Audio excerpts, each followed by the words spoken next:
Ah, agora sim. Agora tá bom? Agora sim, tô vendo aqui, ó. Não Graças a tava vendo Deus. nada. Mas é assim Ah, mesmo, cara. bate Bom, atenção, né? já Vamos lá. começamos, já começamos atrasados, né? Desculpa, Rei. É, mas tem disso mesmo, né?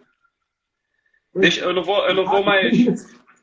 vou mais perder tempo, não, cara. Primeiro, obrigado aí por ter aceitado participar, tá? A ideia tava pensando aqui porque já me deram feedback de antes mesmo de iniciar, de alguém entrar na tela comigo, para eu falar sobre a live, o que vai acontecer. Mas, cara, é tanta informação, aí bota o nome do tema, chama a pessoa, eu ainda não tenho essa habilidade, não, confesso.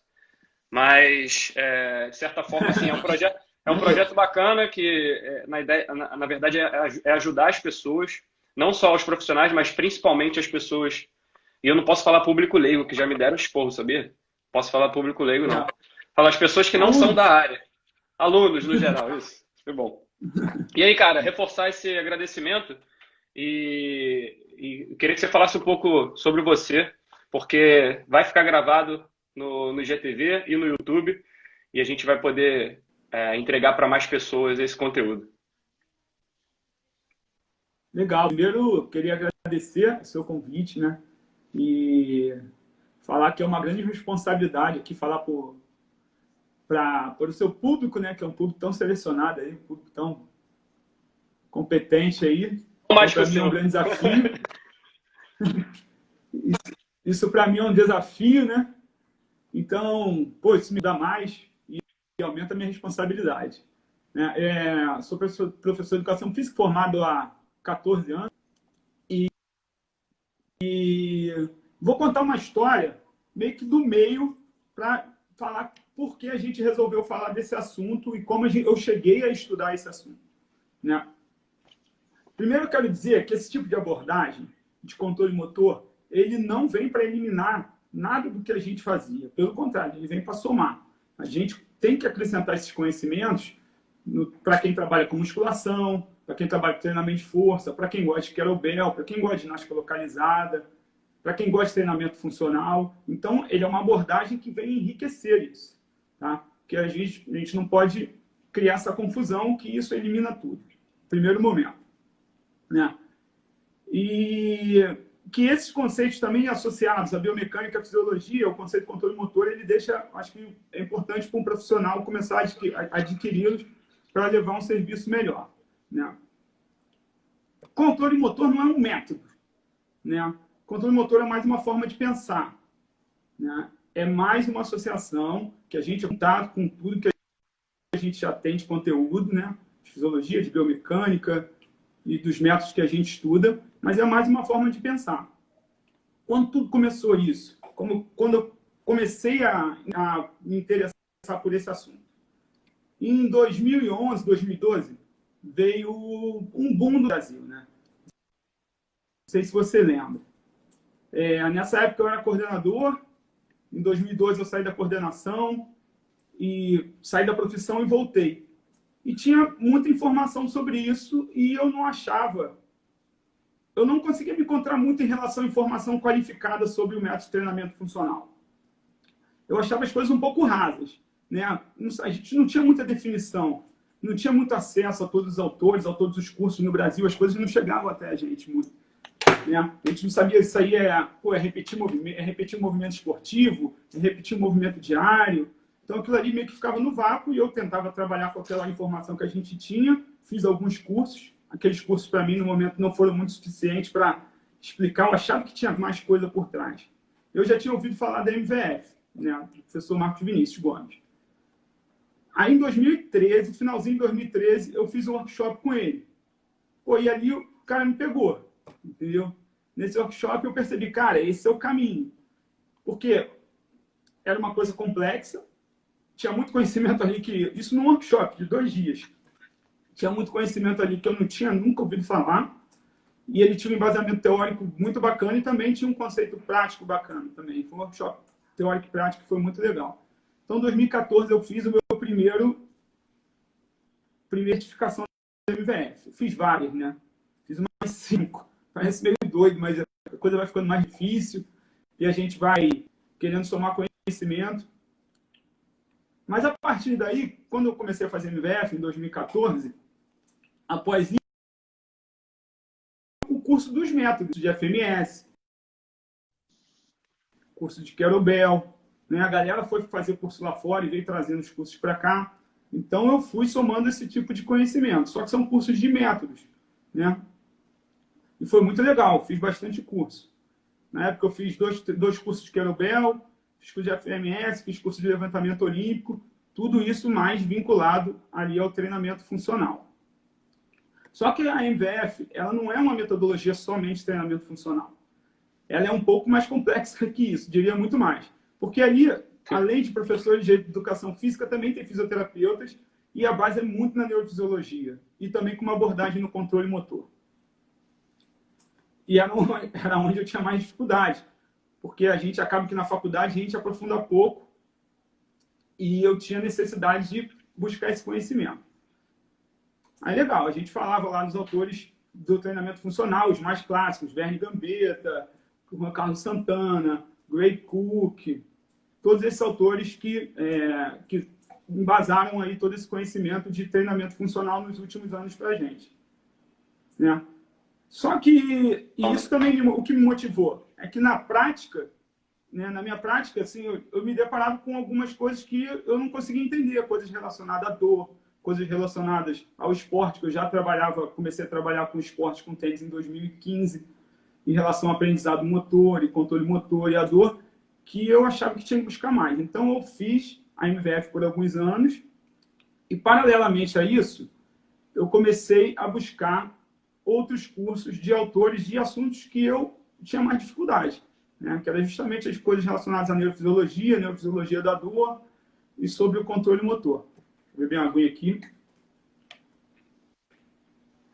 Você está me ouvindo bem, né? Estou te ouvindo bem. Tá, voltou a ficar daquela maneira para mim, mas vamos embora. Beleza. Então, assim, é muito comum, né? A gente, em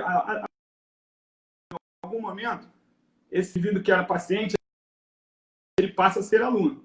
E ele vem com algumas questões, né? Muito comuns que eu posso abordar aqui rapidamente: dor lombar, dor no trapézio. Cara, é muito comum a gente atender esse tipo de aluno. Uma coisa que também nossos alunos gostam de fazer, que é a corrida, né? De forma recreacional, e alguns até avançam mais. Então, eu queria entender mais sobre os aspectos da corrida, não só os aspectos biomecânicos, mas a gente começa a perceber, quando a gente estuda corrida, estuda outros aspectos, é que a corrida e o controle motor, eles estão muito associados, né? Então, foi daí que eu comecei a perceber que a gente, quando eu comecei a fazer outros cursos, também na MVF, que a gente tinha uma visão puramente biomédica, né? O que é a visão biomédica para as pessoas que estão observando tanto a nossa visão biomédica na universidade e quanto os cursos mais voltados para a área de treinamento funcional, que não abordam as questões de neuro e as questões de controle motor, elas tinham os aspectos muito biomédicos, né? E o que esse modelo biomédico diz em relação a exercício, a movimento? Ele é linear, ele é simples de entender. Por exemplo, a gente observa, o Daniel está aí me ouvindo, eu e Daniel Orlando, meu amigo, a gente tem algumas discussões sobre isso, que é muito legal.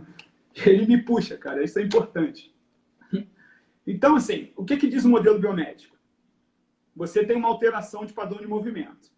Vou falar alteração primeiro, depois eu vou mudar. Essa alteração de padrão de movimento leva a um desgaste articular. Olha, linear. Esse desgaste articular leva a uma lesão. E essa lesão leva a uma dor. Ó, 4, bem enfileiradinho, bem linear.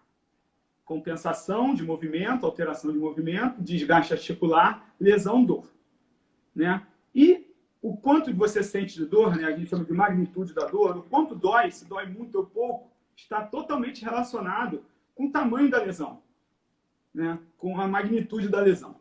Então, o modelo biomédico diz isso. É fácil de entender. Porém, esse tipo de abordagem ele foi falseado, né? Esse modelo biomédico, a gente não descarta ele de vez, não é descartado, tem uma parte da abordagem biomédica é muito relevante, mas a gente tem outros contextos que a gente explica melhor esses aspectos relacionados ao movimento. E por que a gente pensa assim? tem uma coisa chamada conforto cognitivo. Né? Não sei se você já ouviu falar nesse conceito de conforto cognitivo. Não. Conforto, não. Conforto cognitivo é o seguinte, não sei se as pessoas chamam de viés cognitivo, também pode ser. O nosso cérebro tem a tendência de buscar uma causa para tudo. Rapidinho, sem querer te cortar, te cortando. Eu estou preocupado só, depois na gravação, espero que fique, mas é porque tá naquela imagem toda preta e carregando para mim, mas estou te ouvindo, vamos embora. Não, beleza, acho que agora não dá mais para sair, não. O pessoal que está assistindo, se vocês puderem dar um ok aí, só para eu ver se é só comigo, se todo mundo... Aparecendo a imagem? Todo mundo... Perfeito. Tá aparecendo aqui, por exemplo. Muito estranho. Vai. Mas também se não aparecer minha imagem, não vai fazer muita falta. Acho que o que eu falo é melhor. Tá ótimo. Fazer outra. Então é o seguinte, o conforto cognitivo diz isso. Que a gente tem de buscar um motivo para tudo. A gente tem essa tendência, não só para movimento, para qualquer coisa na nossa vida. Tudo tem um motivo. Né? O nosso cérebro é meio que preguiçoso, ele se contenta com essa explicação. E quando ela é repetida muitas vezes, aquilo meio que vira uma verdade para a gente, e a gente para de questionar. Né? Mas muitas vezes essa relação não é real, essa relação de causa e efeito não é real. Isso é muito legal entender. Eu vou tentar dar um exemplo com uma questão biomecânica, uma questão funcional, que vai ficar mais fácil. Né? Vamos imaginar uma pessoa que tem um pé pronado, um corredor que tem um pé pronado. Né? Pé pronado, na teoria, vai levar a lesão porque a gente tem uma dissipação de cargas diferente ali naquela região. Agora saiu, não, voltou. Porque tem uma Enquanto você está falando, eu estou tentando aqui. Aqui está me dando nervoso. Eu te ver só, eu não vejo você. Mas enfim. Então pode ser. Então imagina o pé pronado. Né? O pé pronado, diretamente, assim, a gente olha, o pé pronado vai levar a lesão porque ele tem uma carga maior, uma dissipação de cargas diferente no pé. Correto? Só que os estudos não comprovam isso, na verdade. Né? A gente tem que entender, em relação ao estudo, que tem dois tipos de estudos. Estudos de mecanismos e tem os ensaios clínicos. Né? São dois grupos completamente diferentes. Né? O estudo de mecanismo vai ver isso. Ele vai colocar lá, por exemplo, um pé numa plataforma de força e vai observar que tem uma dissipação de carga ali naquela região diferente. Só que a gente não pode afirmar que isso leva a lesão. Porque tem estudos muito mais consistentes que falam que são os ensaios clínicos, com N muito maior, inclusive estudos que abordam, são o que a gente chama de meta-análise, que é o estudo do estudo, né? Que a gente pega vários estudos de qualidade, tem uma técnica para fazer meta-análise, que mostra que essa relação do pé pronado com lesão não existe.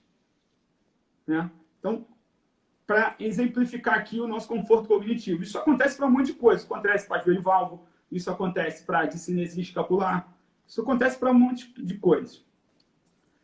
Então, citando mais uns exemplos de modelo biomédico, né, é bacana eu contextualizar o modelo biomédico, porque todo o pensamento depois do controle motor vai vir em cima disso. Né? Imagina cirurgia para hérnia de disco. Em resumo, né, é um modelo muito mais estrutural, né? Um modelo biomédico, né? Sim, uma visão mais estrutural. Na verdade, ele é mais fácil. Né? E Sim. ele é amplamente, como eu disse, assim, o lance do conforto cognitivo, ele foi difundido, ele até hoje, não é que ele foi, até hoje ele é muito difundido. E é difícil você quebrar isso, né? Então, tem um estudo que mostra que fez cirurgia placebo, cirurgia de hernia de disco placebo, só abriu o cara, deu um ponto e fez a cirurgia de verdade. O efeito final era ver dor. Né? Então, os caras observaram que a dor não foi melhor nas pessoas que fizeram a cirurgia. Né? Em pessoas com hérnia, fingiram que fizeram a cirurgia e outros fizeram.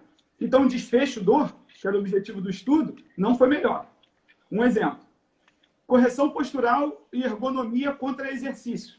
Exercício padrão, para dor lombar também. Os caras pegaram e um grupo grande fizeram correção postural e melhoraram a questão do assento no trabalho e condições de trabalho. E outro, isso é exercício com 500 pessoas, um estudo com 500 pessoas. E no outro grupo, eles só fizeram exercício. O efeito do exercício foi muito melhor que o efeito da ergonomia e da correção postural. Né? Isso também tem para outro estudo, um método famoso, né, de estabilização segmentar, que eu não sei explicar exatamente, mas eu acho que eu faço o lance do bracing, da contração do abdômen e tal, também não foi melhor para antecipar, que o método preconizava, que era antecipar, fazer uma maior antecipação lá do transverso, que essa era a justificativa da dor. Então, os caras viram que o método não fazia isso, na verdade. Isso era uma teoria que não conseguiu ser comprovada ali com estudo científico. Tô achando legal que você está fazendo, você tá seguindo uma narrativa que entra nas perguntas, né? Se existe movimento correto, se existe postura correta, até para a gente de repente cair na questão da variabilidade. Exato, vamos falar disso. Né? Tô citando aqui, ó, alguns exemplos de estudos bacanas. Né? Tem outro estudo assim que mostra muito legal. Muita gente pegou um grupo de pessoas, né, a gente sabe que hoje pessoas entre 30 anos, 52% dela tem alguma degeneração discal. Eu até falei isso. Você até postou isso, né, recente. Isso.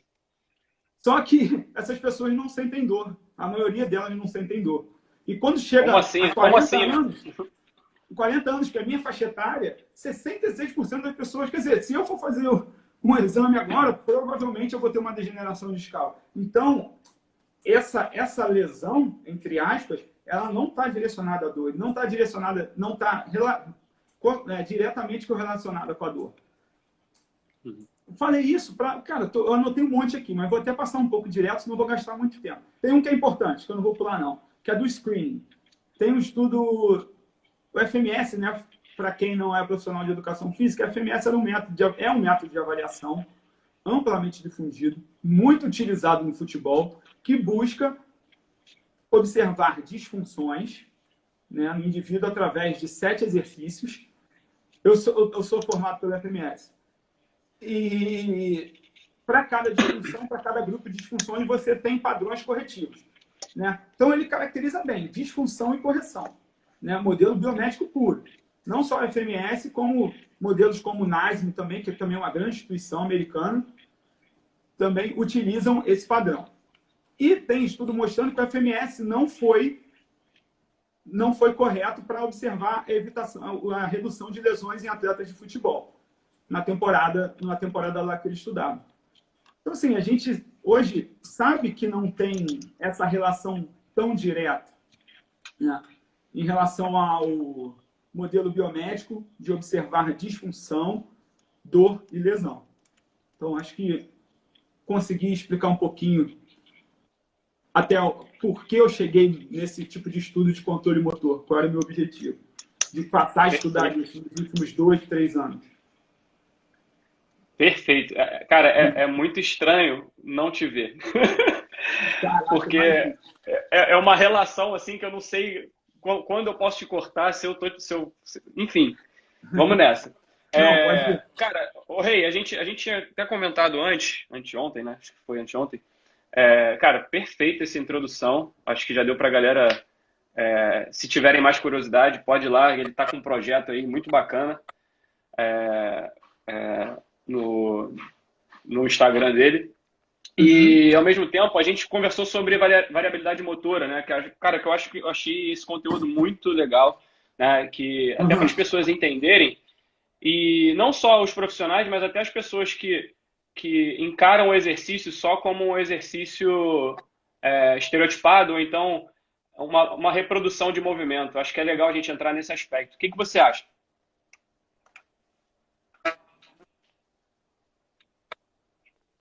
Entrar nesse assunto,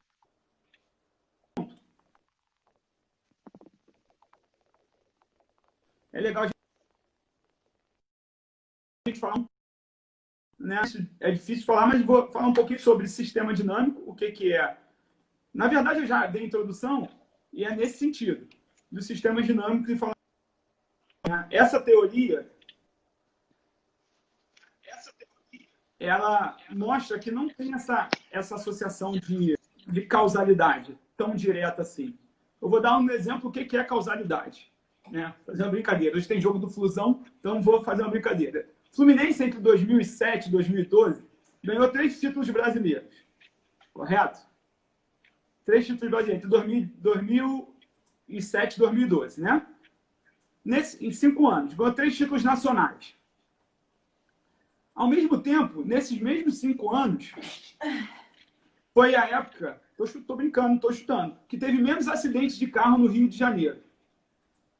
Isso é uma causalidade. Entendeu? Isso é uma correlação. Perdão. Isso é uma correlação.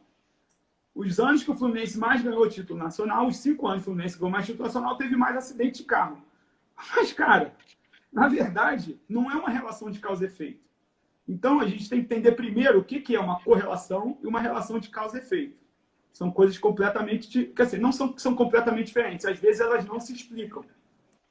Tá? Então, um sistema dinâmico ele tem uma característica de não ser linear. Enquanto o sistema reducionista, ele tem uma linearidade. Linearidade. O sistema dinâmico ele é mais imprevisível.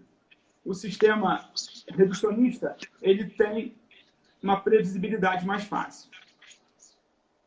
Os sistemas dinâmicos eles buscam uma interação entre as partes. Isso é bem importante. A interação entre as partes explica o todo. E o sistema reducionista, a soma das partes explica o todo. Né? Então, existe um viés de generalizar no sistema reducionista, diferente do sistema dinâmico e complexo. Né? Então, o que a gente... Agora, entrando na variabilidade motora. Né? A variabilidade motora é como se fosse uma combinação. É como se fosse, não. A gente tem uma quantidade infinita de combinações de movimentos para realizar uma tarefa. Né? Isso é uma variabilidade motora. Para cada gesto que a gente faz, a gente pode fazer ele de várias formas. Vou dar um exemplo para contextualizar. Imagina um indivíduo arremessando uma bola. Né? Ele pode arremessar a bola com o cotovelo aqui embaixo, com o cotovelo aqui em cima, cotovelo aqui. Ele tem 200 ângulos ali. Quer ver você fazendo o movimento? Eu não estou conseguindo ver. Eu estou fazendo, mas vai. Galera, tá vendo? Pô, sacanagem. Então, a gente tem, para realizar o mesmo gesto, né? Na verdade, a gente não repete o gesto, mas para realizar a mesma tarefa de arremessar a bola, a gente tem muitas formas de fazer. Né? Então, o primeiro autor que falou sobre variabilidade motora foi o Bernstein. O cara é russo, lá acho que foi na época da Primeira Guerra mesmo. Ele achava que essa variabilidade era uma coisa ruim. E que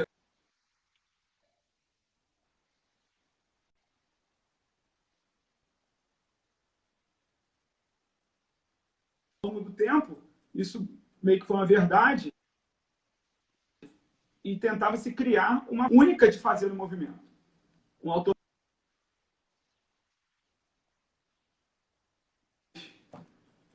se escreve sobre isso, 2, o que mais não, mas é um autor que é uma referência grande sobre isso, ele considera boa, né?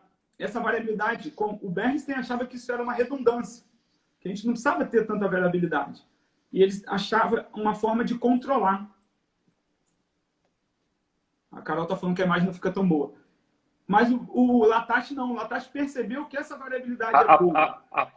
Apareceu a tua imagem, você começou a falar e sumiu tua voz. Aí agora já ficou preto de novo e eu estou ouvindo tua voz. Mas eu escutei você falando do trabalho do Latache. Melhor ouvir. Não, então, mas está variando, tá variando aqui. Tá igual o assunto agora, variabilidade está variando aqui também no Instagram, para mim. Variabilidade da imagem. Da imagem. Então, Latache... Mas, cara, tá perfeito o raciocínio. Fala o que você estava falando do Latache, né? Tá conseguindo entender, pelo menos, assim, o meu raciocínio? Acho que já é um grande caminho. Tô porque a gente conversou Beleza. antes, então... Mas tá indo. Legal. Então, assim, o Latache já veio falar que a variabilidade é boa, né? Então, aí você pode me perguntar, né? E essa variabilidade garante uma melhor adaptabilidade do indivíduo ao ambiente, né? Então, ele consegue se adaptar porque ele varia, né? Porque se ele fosse tão rígido, tão restrito, ele ia ter mais dificuldade a se adaptar. E isso foi um processo, a gente conseguiu isso como um processo de evolução do ser humano. Entendeu? Então, numa perspectiva evolutiva, dizem que a evolução é mais inteligente do que a gente, né? Então, é mais esperta que a gente. Pois é, então. E essa variabilidade, segundo o Latache, faz parte desse processo de evolução, né? Que a gente conseguiu ganhar isso. Completamente. Essa frase que eu falei é uma teoria de Orgel. Não conheço. Sei lá. Uhum. Aí você pode me perguntar assim, existe variabilidade boa, existe variabilidade ruim? Assim, sim, existe variabilidade boa. A variabilidade boa é aquela que você consegue fazer a tarefa, que te proporciona realizar a tarefa. Ponto. Existe variabilidade ruim? Sim. São estratégias motoras que não te proporcionam cumprir a tarefa. Mas isso está mais voltado para o desempenho. Tá? Eu vou dar um exemplo de novo. Vou falar de futebol de novo. Talvez eu nem goste de futebol. Imagina o Messi, um gênio, né? Imagina o quanto de variabilidade motora esse cidadão tem, né? Mas qual a variável desempenho do futebol? A variável desempenho do futebol é o gol. Ponto. Cara, para chegar ao desempenho do futebol tem que fazer gol. Imagina uma jogada do Messi, ele fazendo coisas mirabolantes, driblando 3 zagueiros e chega na hora de chutar na trave. Essa variabilidade dele não garantiu que a variável desempenho dele fosse bem sucedida. Entendeu? Então, essa é a questão da variabilidade boa e variabilidade ruim. Quando você não consegue realizar a tarefa motora, né, o objetivo, ela não foi tão boa. Isso está mais relacionado, como eu falei, ao desempenho esportivo. Passagem num curso que eu tava fazendo, acho que eu até citei na live com a Rafinha Brandão, que ele fala sobre o esporte e dá o exemplo do Michael Phelps, né? Que ele, antes de se tornar um grande campeão e escolher a natação como esporte principal, ele variou ele esteve em vários outros esportes, né?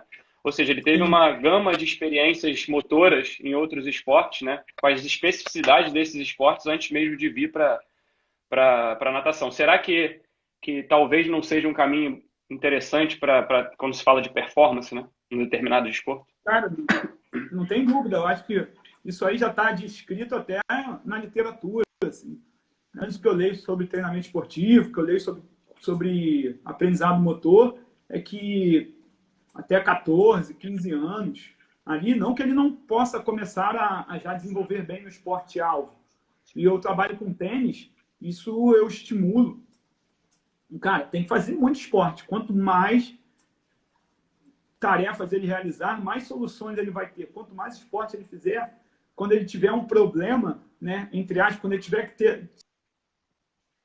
que gerar uma solução para aquele problema, quanto mais experiências motoras o indivíduo tiver, melhor sucedido ele vai ser.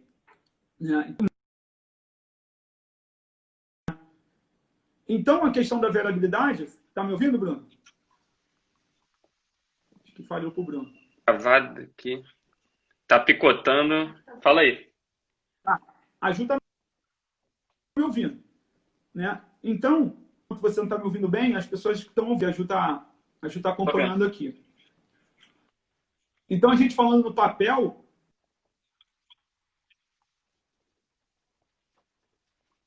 as que consideravam um erro, consideravam uma redundância, né? Que ele tinha que ser aparado, a variabilidade tinha que ser aparada, já num conceito mais moderno, a gente sabe que a variabilidade motora, na verdade, é uma abundância. Né? É totalmente benéfica. Né? A gente ter uma boa variabilidade motora e treinar isso nos nossos alunos. E tem como a gente treinar isso nos nossos alunos. Né? A gente tem que treinar as sinergias. Né? A gente tem que gerar desafios, gerar tarefas de forma progressiva, através de incrementos na dificuldade, para que esse indivíduo fique com um corpo mais inteligente, tenha a possibilidade de solucionar problemas. E a abundância, né? No próprio trabalho do Latache de 2000, ele fala, né, dessa questão, relação redundância e abundância, né? Que, na verdade, não existe redundância motor, e sim abundância, né? O nosso corpo ele foi preparado para explorar todas as nossas capacidades físicas, né? E aí, trazendo um pouco dessa perspectiva evolutiva. Não sei se você está conseguindo me ouvir, tá me ouvindo? Estou te ouvindo bem. Estou te ouvindo e vendo. Beleza. Pô. Quer colocar alguma coisa, fazer alguma pergunta? Aproveitei, cara, assim, eu falei desse assunto porque quando você estava falando de abundância, eu lembrei que a gente comentou sobre a relação de ter um treino fixo ou um treino onde as tarefas variam. Até para pegar um pouco da tua fala aí para os profissionais, mas por que as pessoas necessitam ter esse movimento um pouco mais rebuscado, um pouco mais generalista, né? Acho que tentar trazer até um pouco, Rei, para essa questão da relação do sistema nervoso central, sei lá, falar um pouco da relação variação de movimento e o cérebro, né? É o cérebro que manda informação para a gente se movimentar, ou é o movimento que dá a capacidade do cérebro explorar esses movimentos? Cara, nem abordei isso, mas eu acho que são as duas coisas, né? A gente, hoje, a abordagem de neurofisiologia, não é um assunto nem que eu estudo tanto, mas o cérebro é um controle, mas o nosso corpo ele trabalha de forma síncrona, né? E se você quiser abordar isso, levando para o exercício, né? Porque vou falar da minha prática, como eu trago isso para a minha prática, não sei se isso é uma realidade para todo mundo, mas para eu fazer uma prática, eu tenho que ter uma justificativa teórica para isso, né? Então, assim, eu gosto no meu treino de variar os exercícios, né? Hoje a gente sabe, né, que a gente imaginava o nosso cérebro como um computador, né? Que a gente gravava tudo. Tudo que a gente fazia, a gente gravava. Só que a gente sabe hoje em dia que não funciona tanto dessa forma. Por quê? Como na percepção, o movimento também ele não é completamente gravado. É como se a gente tivesse regiões no cérebro que entendessem classes de movimento, tá? A gente não grava exatamente no nosso cérebro como se agacha, mesmo porque existe uma variabilidade gigante, por exemplo. Né? A cada agachamento ele é um agachamento diferente. O tornozelo varia um pouquinho mais para cá, varia um pouquinho mais para lá, a barra um pouco mais na frente, a barra um pouco mais atrás. A trajetória da barra, se a pessoa tem uma baixa flexão de quadril, é diferente. Se a pessoa tem uma baixa mobilidade de quadril, é diferente de uma pessoa que tem boa mobilidade de quadril. Então, a gente não tem um movimento gravado, né? Então, para o aluno explorar melhor isso, eu acho que a gente pode ter, dentro do nosso treino, alguns exercícios que são padrões, que são exercícios chaves que você quer repetir porque você está pensando mais no desempenho, mais no ganho de força mesmo, mais na hipertrofia, né? Uma coisa voltada mais para o desempenho, para a estética. E quando você percebe ali dentro do seu planejamento que você quer melhorar a variabilidade motora, quer melhorar a coordenação do indivíduo, boa parte do meu treino eu vou variando, né? Então eu seleciono. X exercícios são fixos, são exercícios padrões, exercícios básicos, e o resto do treino eu vario por conta disso, né? Então a gente tem que imaginar isso, que a gente não tem um movimento gravado. Então quanto mais repertório motor eu der no meu treino, melhor é o aprendizado motor dessa pessoa. Mesmo que a gente tente observar que quando a gente ensina um exercício novo, ele não pareça tão bonito, né? Ele não pareça tão bem feito, mas que depois, quando a gente for avaliar, e tem métodos para isso, tem estudos já que mostraram isso, que depois, quando for avaliar, depois de um período de 2, 3, 4 treinos, o aprendizado e as respostas motoras foram melhor. Entendeu? Então, essa é a justificativa para eu variar o movimento, né? Então, variar os exercícios dentro do plano de treinamento. Desculpa, Rei. Você me fez lembrar, cara, desculpa, eu não estou te vendo, eu vou ter que te cortar. Pode cortar à vontade. Sem ver a tua expressão. Que comenta até, a gente já falou, você fez essa fala agora, eu lembrei dessa questão do estado atrator arraigado, que é o que eu vi numa passagem de um curso, que me chamou a atenção, que me fez ver isso aqui dentro de casa com meu filho. Que estado atrator é quando você atrai um movimento que é recorrente para você, né? Pelo menos foi a forma que eu entendi, e traz um pouco dessa linha da neuro, né, de cognição, que na verdade, assim, a gente tem várias opções no mesmo, você deu o exemplo do agachamento, né? Tem várias vários movimentos que podem ser feitos no agachamento, várias variações que a gente pode utilizar, e na verdade a gente fica preso dependendo muito da demanda que a gente tem, né? E aí eu queria até, não sei se você ia complementar sobre isso, queria até que você desse um exemplo dessa questão de alta demanda e baixa demanda, se for o caso. Acho que entra um pouco no que você estava falando. Eu não entendi esse conceito de alta demanda e baixa demanda. Você está falando o quê? Dos fatores intrínsecos, das regras da tarefa? Então, o estado atrator é quando você... Eu não conheço esse conceito de estado atrator. Então, o estado atrator é quando você é atraído para uma mesma solução. Por exemplo, meu filho, ele começou rolando, né, em decúbito, ventral e dorsal. Uhum. E fica mais complexo quando ele chega numa parte dele tentar levantar para ficar de pé, né? E aí existem várias possibilidades, né? E geralmente quando ele consegue, existe uma questão do sistema de recompensa, né? Você é sempre recompensado, tem uma geração de prazer quando você consegue fazer o movimento correto, né?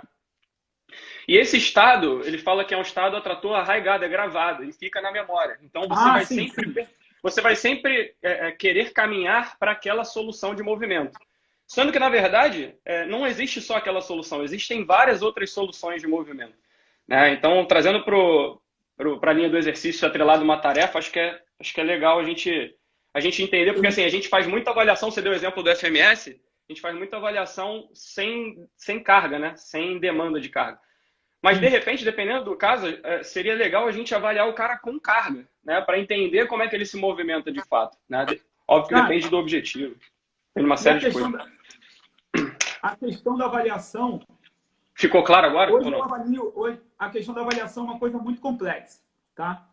Porque a tarefa, o exercício que a gente passa na avaliação, ele é totalmente dependente do seu aprendizado. Entendeu? Porque como é que você vai inferir que uma pessoa tem uma tensão, né? Ou que a pessoa tem uma fraqueza no movimento que ela está acabando de aprender?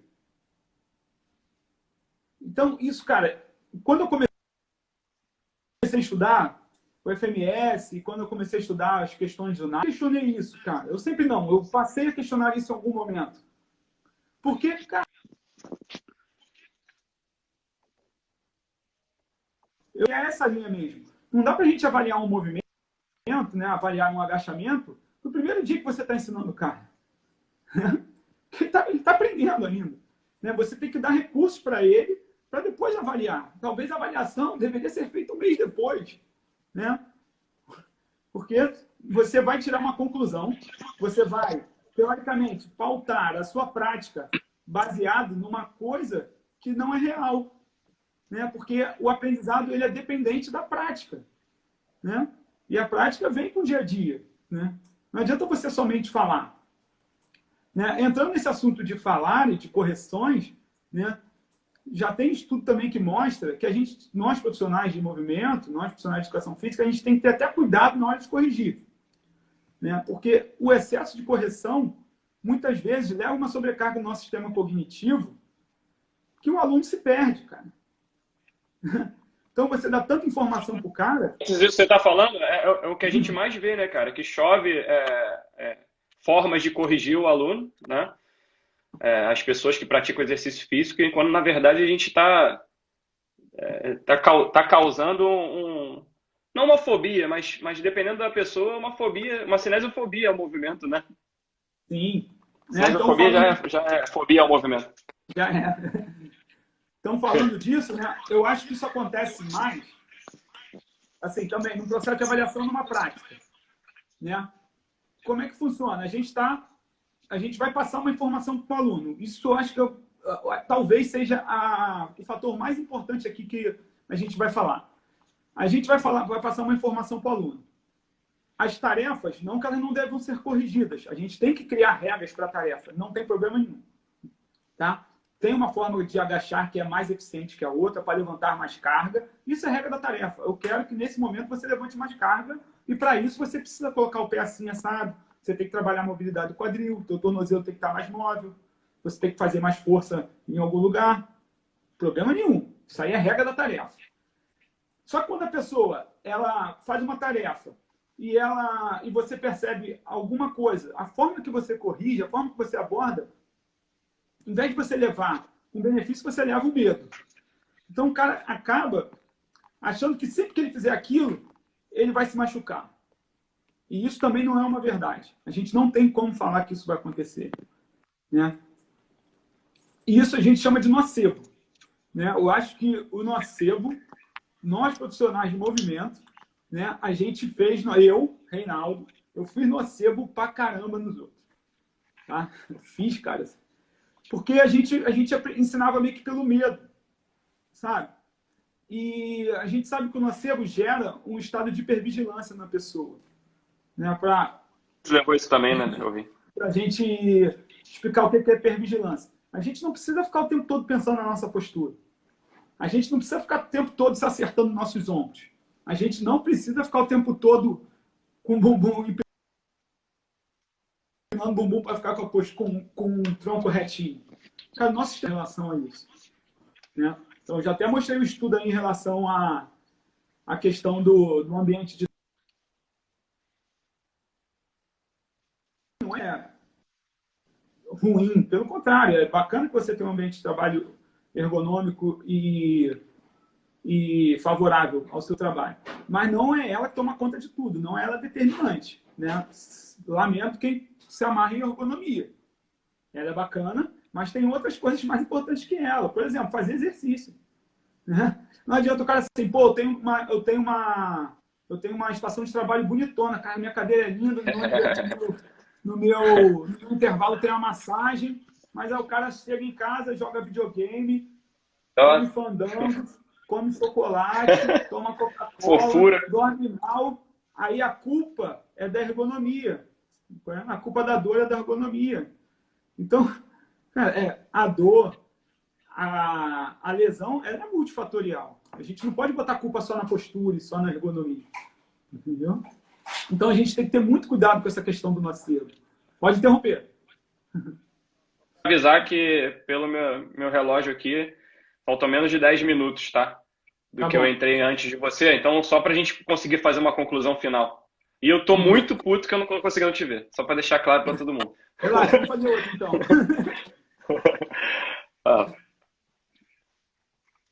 Você quer que eu já faça a conclusão, é isso? No raciocínio, você estava falando sobre o nocebo? Tá, então eu acho que assim, acho que o mais importante que a gente tem que tirar disso aqui, de hoje, desse bate-papo, né, que a gente tem que colocar o indivíduo numa posição central em relação ao movimento. A gente tem que entender o indivíduo em todos os seus aspectos. A gente tem que saber que o ambiente, ele determina as mudanças, né? Ele é tão importante, ele ajuda a gente a entender essa questão do indivíduo, tarefa e ambiente. A gente tem que entender que a variabilidade motora, ela ajuda nessa alteração de ambiência, né? É importante ter uma boa variabilidade. A gente tem que ter muito cuidado quando a gente se comunica com os nossos alunos, quando a gente fala em relação a problemas, entre aspas, problemas posturais, a problemas de compensações. Eu acho que a gente não deveria usar esses termos. Eu acho que esses termos não são bacanas a gente usar. A gente não deveria. A gente fala assim, ó, tem uma coisa que a gente tem que olhar, que a gente tem que tomar cuidado, tá? Mas segue o barco. E você, como profissional, você toma as suas atitudes. Mas eu acho ruim você informar para o cara que o cara tem um problema, porque, na verdade, a gente não sabe se isso é um problema. Né? A gente está gerando nocebo quando a gente fala isso. Tá? A gente não tem ciência suficiente, acho que pelo contrário, a gente tem ciência suficiente para mostrar que não é um problema. Entendeu? E eu acho não. Quando a gente estuda sobre dor lombar, principalmente como sobre dor, a gente sabe que o nosso aluno, quanto mais informado, melhor. Tá? Informação faz parte do tratamento. No caso, para o fisioterapeuta, para a gente, profissional de educação física, a informação faz parte do treinamento. Então, quanto mais informação desse tipo, informação boa, falar que o exercício faz bem, que exercícios respiratórios ajudam na prevenção da dor lombar, que é importante que ele faça, que a atividade aeróbica tem um papel fundamental também na dor lombar, inclusive, e outras dores, porque atinge ali alguns neurotransmissores e hormônios que evitam a dor. Esse tipo de informação é bacana.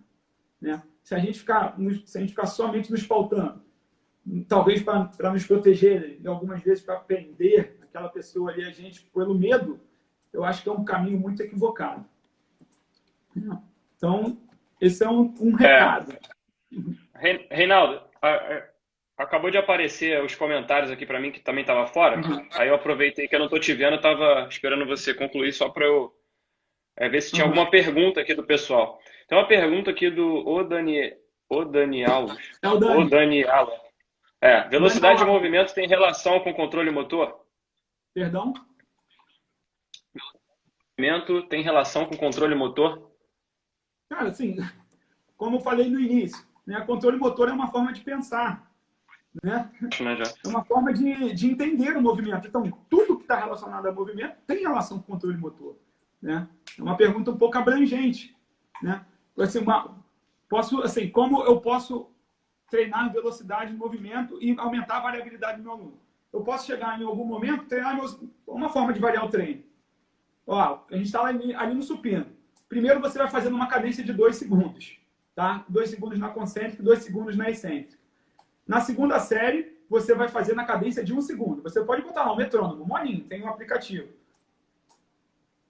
E na terceira série, você vai fazer o mais rápido possível. Aí, trabalhamos velocidade diferente, fizemos uma abordagem de variabilidade e geramos experiências novas para ele, né? Eu não sei se isso responde a pergunta dele, mas a gente fala de controle motor, a gente fala de tudo que está relacionado ao movimento. Reinaldo, vamos fazer as considerações finais. Eu estou com medo de abrir a contagem aqui para mim. Não, beleza. E para a gente não deixar de... Primeiro, deixa eu te agradecer imensamente. Pedir desculpa aí, porque eu não estou na interação que eu gostaria de estar contigo, porque... Primeiro, sumiu tua imagem. E segundo, parou de aparecer os comentários, então eu não consegui interagir com ninguém. Estava tentando interagir comigo aqui. Mas, enfim, cara, obrigado mais uma vez. Eu espero que depois que a gente encerre, isso apareça para mim. Se não aparecer, isso vai ficar no YouTube, então dá para as pessoas ouvirem, quem tiver o YouTube Premium. Vou baixar tudo, vou descer tudo para lá. E, cara, sensacional. Acho que, se você não se importar, eu vou querer voltar contigo para a gente falar um pouco mais desses assuntos, que eu acho que tem assunto pra caramba para falar, que é um assunto importantíssimo. Eu peguei algumas falas e anotei aqui algumas coisas, e no tempo que você falou, para depois poder passar para o pessoal. Eu acho que é super importante, não só para os profissionais, mas para as pessoas em geral, né? Que não entendem um pouco desse conceito de dor, de exercício, controle motor. Cara, obrigado mais uma vez e fique à vontade aí para terminar, concluir.